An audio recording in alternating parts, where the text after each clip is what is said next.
This is News 25 with Deanna O'Donnell and Unette Gentry. News 25, local news you can count on.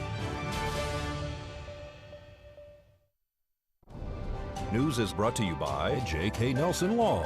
Call 727-9900 today for your free consultation. If you need a lawyer, you need Nelson. News 25 is also brought to you by Silver State Health, Pahrumps exclusive pediatric care clinic. Call 775-505-1214 for an appointment. Day, it's News 25. I'm Deanna O'Donnell. And I'm Unette Gentry. It's Thursday, April 1st. Well, Heidi Fleiss has her bird back, and a Pahrump woman is under arrest in connection with the alleged bird napping. We first told you about Miller, a green and yellow macaw, last week. The bird disappeared from Heidi Fleiss's North Pahrump home on Sunday, March 21st. Fleiss told News 25 she believes someone had stolen him. She even offered a $10,000 reward for anyone who could help get him back. Well, today Fleiss has Miller back, and Lisa Huggins of Pahrump didn't get the reward money. Instead, she's under arrest in connection with the bird's disappearance. This bird, people have been to my house, they know him because he's a creep. He screams, he bites everyone, but with me, he's my little boy. According to the Nye County Sheriff's Office, Fleiss got a call Wednesday from an unknown man who told her where she could find Miller. Officers say they traced the phone number to a man familiar with law enforcement. Fleiss arranged to meet him at Lakeside Casino. From there, they traveled to a home behind Walmart with deputies close behind. So they take me to this house. The guy said he didn't live there, but he sure walked in there like he did. I went in, and there was Miller sitting. He was so sad, and they had him in a cage that was clean, and it had food and water, but not his proper food. And he's not supposed to be in a cage. Yep. They knew it was my bird all along, but there they are just sitting there with my bird, just like. That's the right thing to do. The sheriff's office says when deputies made contact with Huggins, she stated she found the bird with her friend at Petrick Park on Sunday, March 28th. Deputies say Huggins went on to explain she found the bird stuck in the fence, then took it home. But the man who led Fleiss to Miller had a different explanation as to what had happened. The guy who got in my car, his story was, we pulled up to your house and the bird just jumped in the car. I go, oh, and then you left with it? Mm-hmm. And it's 9 days, and you just left with it? And I said to him, I looked him right in the eye. He wouldn't look me in the eye. I go, do you believe that story? He's like, I go, is that the right thing to do? While deputies were still on scene, the friend who Huggins said was with her at the park showed up. Deputies say when they asked him if he'd assisted Huggins at Petrick Park, he told them that never happened and that she was lying. Huggins was placed under arrest for buying, possessing, or receiving stolen property and transported to the Nye County Detention Center. Fleiss says no matter what really happened to Miller, she's just happy to have him back. And the Nye County Sheriff's Office Regional Training Academy is in week 3 for recruits who are aiming for a job in law enforcement. Part of their training is in handling high-stress situations. News 25 spoke with Sheriff Sharon Worley and Lieutenant Adam Tippett about what the recruits are currently going through. We started our academy about 3 weeks ago. It's a make or break for every officer that enters the academy. They'll go through every weapon that they're going to use. Their Warrior resin capsicum, that will be demonstrated on them so they know how it feels.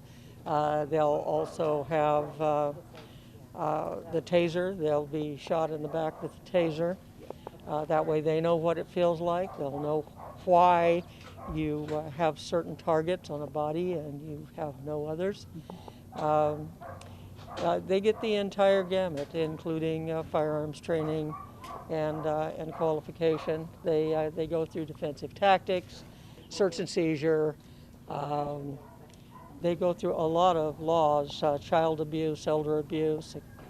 This is what we call morning inspection, and we do 1 to 2 of these a week. And it's part of our high stress academy, and it's really important to teach them, number one, how to handle stress, because they will face some very stressful situations.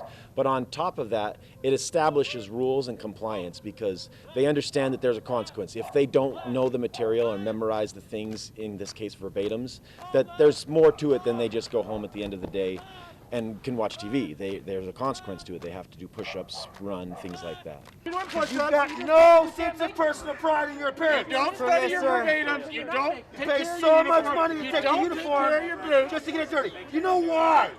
You know why it was so easy for you to get your uniform dirty, Ruiz? Because you didn't have to clean it. Someone else did it for you. And when someone else does it for you, they're aware that it's a high-stress academy. They are also aware that it's a paramilitary environment where there's a ranking structure, and it's similar to a boot camp style training. We're really, really early in the academy, and we have to teach those very basic law enforcement tenements first before we can start getting into advanced stuff like child abuse investigations and DUI. And invariably, there are people that struggle catching up, and they have two choices. They can either start grasping the material or they won't be able to be successful. In this academy, we started with a total of 18. One of those is a volunteer, and as always, we lose several throughout the academy. Our attrition rate is consistently 30% or more, and as of now, week 3, we've already lost 5 people. One of the biggest subplots that we teach is that teamwork mentality, and one of the ways that we do that is to make other people accountable for the failures of others. So hopefully they come together as a team and bring everybody up to the same level so they can all be successful. We've got a lot of subjects that we have to cover with them. Right now, like I said, we're dealing with the basics: constitution law, probable cause, to arrest or seize an item, reasonable suspicion. We're going to talk about search and seizure. I believe that's next week. And then it starts to get interesting about week 8 to 10, where they start to do defensive tactics and taser and firearms. Well, that does it for this edition of News 25. Nah, April Fools. We'll be back with more local news after the break. You're watching News 25, the most recognized and farthest reaching local news in Nye County. News 25, local news you can count on. This segment of the news is brought to you by P&P Property Management. Knowledge, experience, communication, and trust. Call Cynthia at 775-727-4444. Welcome back to News 25, where Robinhood drops the confetti celebration from its online stock trading app, and online pet retailer Chewy reports a spike in revenue in the fourth quarter. Here's Angela Miles with today's Business First Brief. Topping our news, the Robinhood app that ignited a whirlwind of trading and investing by young Americans is toning down trading celebrations.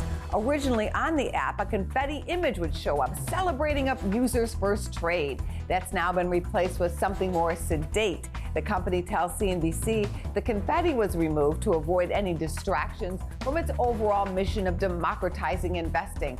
However, critics called the confetti a way to turn investing into a game. The Robinhood app led the way in the GameStop stock trading frenzy. The company faced questions from regulators. Investors are feeling warm and fuzzy about Chewy, the online pet retailer's breeding new business from pet owners. Revenue grew 51% to $2 billion in the fourth quarter. To find out where you can see us every day, go to businessfirstam.com. Thanks so much, Angela. Turning back now to local news, attorneys for Marco Torres appear in court recently with motions for Judge Wonker to decide. Torres is facing murder charges and the possibility of life in prison without the chance of parole for his April 4, 2020 murder of his roommate, Jonathan Piper. Sheriff's deputies were called to the Linda Street address after a 911 call from Piper that had been disconnected. Witnesses on the scene told deputies that they had heard the two occupants of the trailer fighting and yelling prior to the deputies' arrival. When deputies knocked on the door, Torres told them to leave. Deputies eventually forced their way into the residence and discovered Piper's body, which had reportedly sustained visible injuries to the head and face. Piper was reportedly suffering from stage 4 terminal cancer and was unable to resist. Torres allegedly told detectives that he and his roommate began arguing over a bag of marijuana that Piper had spilled on the floor. When a physical fight began, Piper retreated to the back bedroom to call for help. That agitated Torres, and he smashed Piper's phone to the ground. Torres allegedly went on to strangle his roommate until he stopped breathing. In court on Friday, Torres' attorney, Daniel Martinez, first argued for a motion to suppress evidence and dismiss. Martinez disputed the deputies entering the residence, saying that they did not have a warrant, so the search was not legal. Judge Wonker disagreed. She said that deputies did not need a search warrant in this case because there had been a 911 hang-up call. She further said that it was an emergency situation and law enforcement did not need probable cause because of that, so she denied the dismissal and the suppression of evidence. Defense was also in court for a Jackson-Deno hearing. This is a proceeding that determines whether a defendant's confession was voluntary or involuntary. Torres's defense stated that he was under the influence when he gave his statement to deputies. More work needed to be done by the state and the defense before they were ready to present evidence in the Jackson-Deno case, so Judge Wonker set a date for this evidentiary hearing. Torres will be back in court on April 29th. And a local man is taken into custody for an alleged DUI with his child in the car. At 10:08 p.m. on March 25th, sheriff's deputies were dispatched to the area of Highway 372 and Highway 160 in reference to a domestic disturbance where a male suspect reportedly pointed a firearm at the reporting party and another party on the scene. The reporting party stated that the suspect was driving a gold Chevy Silverado with a light bar. The driver was identified as Jesse Britton. A vehicle stop was conducted, and it was determined that Britton was allegedly driving under the influence of alcohol. His eyes were bloodshot and watery, and his speech was allegedly slowed and slurred.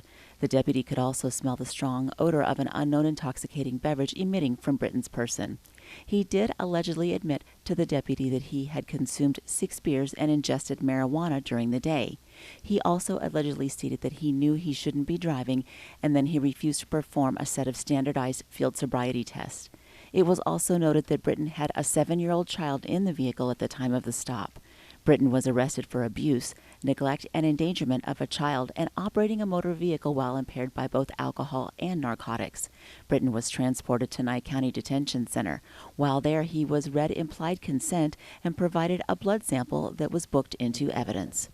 Good news for the county. Savannah Rucker, Nye County Comptroller, gives a positive report for the fiscal year 2021 Nye County budget at the March 16th Board of County Commissioners meeting. We have property taxes that are projecting by fiscal year end to come in 101.5% of budget. That's good. We've seen property values continue to increase even through COVID. It's kind of an oxymoron, to be completely honest, but it's a good thing for our community. It's a good thing for the county. Also, C-tax is the same way. C-tax is consolidated tax, that's sales tax. We are forecasting $16.852 million by the end of the fiscal year, which is 102.8% of budget. So those two numbers, those two revenue streams create the majority of the revenue generated in the general fund.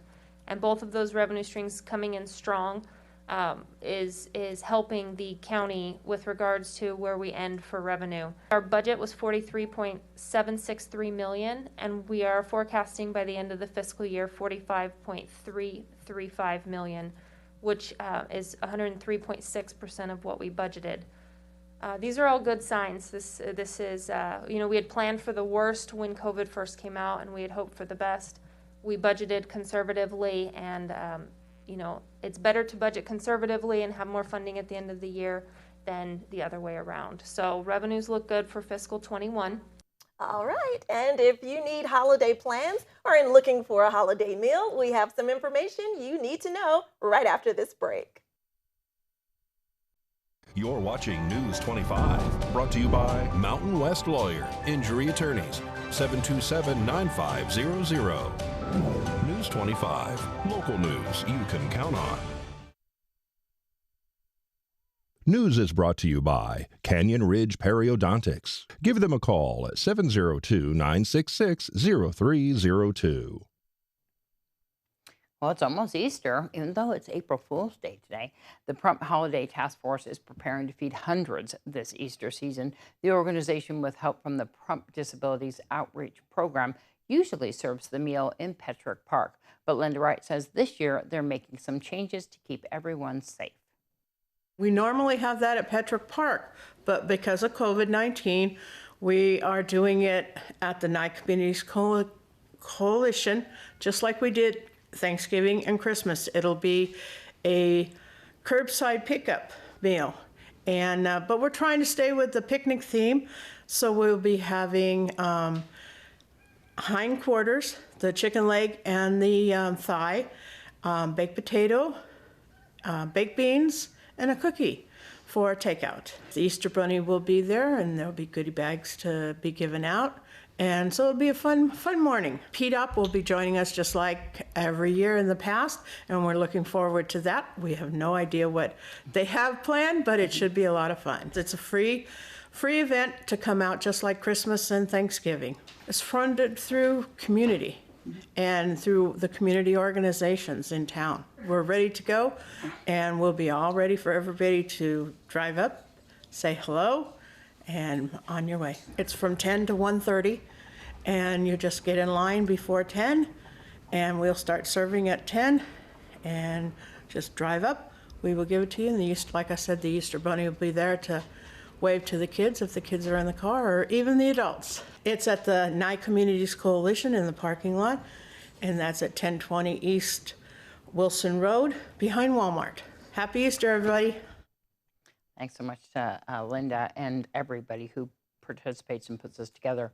Again, the Easter meal curbside pickup is this Saturday, April 3rd, from 10 a.m. until 1:30 p.m. at Nye Communities Coalition.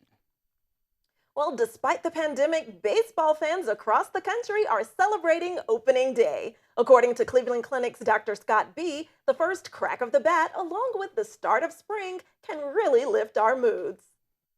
There's this dual optimism, right? That the weather's going to get better and maybe my team will make it to the World Series. We can live with those fantasies, coinciding for a little bit. And that probably does give folks that love baseball a big boost. Research has shown people who spend more time outside during the spring tend to have better moods. Dr. B says putting ourselves in motion and taking action towards springtime activities instead of just thinking about them can drag us out of the winter doldrums. He recommends starting to map out your garden plot or spring cleanup. They say misery loves company, but the return of spring can get people to bond too, especially for people who live in cold weather cities. Just as we have camaraderie about some of the tough times or being in cold weather spots and we share some of the misery, I think we also share some of the optimism as we start to feel springtime coming around. Dr. B says people who struggle with seasonal depression typically don't start to feel better until the weather actually gets warmer and the sun is out longer. But for those of us who may just have the winter blahs, the first signs of spring can provide a boost. Thanks to Brad Francis for that report. Well, in today's Medical Minute from Spring Mountain Medical, Dr. David Lewis takes a closer look at pain relief and the options for managing pain. This Medical Minute is brought to you by Spring Mountain Medical, healthcare the way you've always imagined it. Hi, I'm Dr. David Lewis. Welcome to this edition of the Medical Minute. Today's topic is pain relief. There are many ways people can get relief from their pain. At Spring Mountain Medical, we offer a multi-dimensional approach. We offer medical practitioners, chiropractors, massage, and mental health services all under the same roof. Sometimes when treating neck or back pain, you may require additional assistance from a medical professional that requires medical attention. We've got your back. At times, your pain can be so great that it affects you emotionally. We have someone that can help you with that. When your body's out of alignment, we can provide relief from that too. With so many different ways to help, call us today to find out how we can help you. My name is Dr. David Lewis, and this has been a Medical Minute brought to you by Spring Mountain Medical. Thanks, Doc. And do you like exercising outdoors? Well, there's a perfect energetic buddy for you that Darby O'Donnell is introducing you to at Desert Haven Animal Society. Meet a husky named Goofy. Today's Save a Pet is proudly sponsored by Jason Ernest with Mountain West Lawyers. Call 775-727-9500. Hi, I'm Darby here at Desert Haven Animal Society, and today we are joined with Goofy. Goofy's name is perfectly fitting for his personality. He is an extremely high-energy husky. A beautiful coloring, so he has a little bit of light beige and black along his back, and then he has like white paws and a white little snout and gorgeous icy blue colored eyes. His personality is extremely goofy. He runs so funny. He runs around, he has a good time, he likes to play, but he is an extremely high energy dog. He is only 2 years old, so he will need to be in a household who has a very strong sense of leadership and will have time and the ability to go and play with him. Make sure he gets out for at least walks a minimum of 2 times a day, and would preferably have a family that he can play with.